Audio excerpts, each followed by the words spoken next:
من قلب مدينة سمارة خرج حلم صغير ليعانق الفضاء.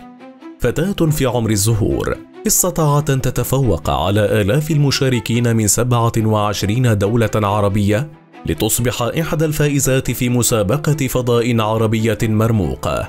ليست مجرد مشاركة، بل مشروع حي، نبتة ولدت من تربة الصحراء لتعيش في بيئة الفضاء القاسية وتمنح الأمل لرواد الفضاء.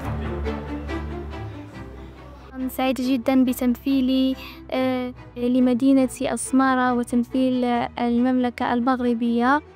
سعيدة جدا وفخورة جدا يعني بفوزي في هذه المسابقة، وأيضا لإرسال نبتتي إلى وكالة الفضاء الدولية وإرسالها إلى الفضاء على سطح القمر. وفخورة جدا أيضا لأنني سأستطيع مساعدة رواد الفضاء في رحلاتهم الاستكشافية.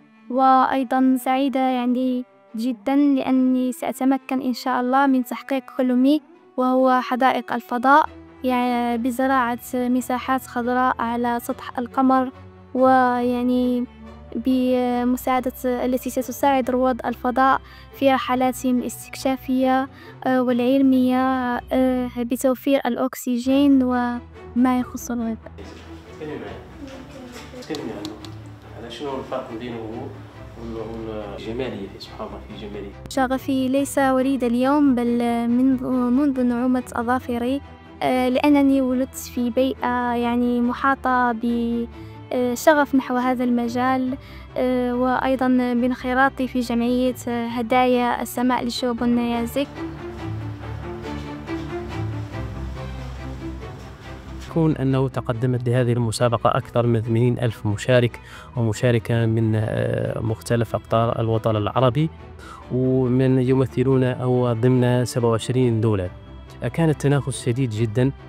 كانت المسارات 3: الهندسة والنباتات والفنون. ونحن فخورون جدا لأن هذه التجربة من عمق الأقاليم الصحراوية من مدينة سمارة سترسل على متن محطة الفضاء الدولية، يعني نحو الفضاء الخارجي.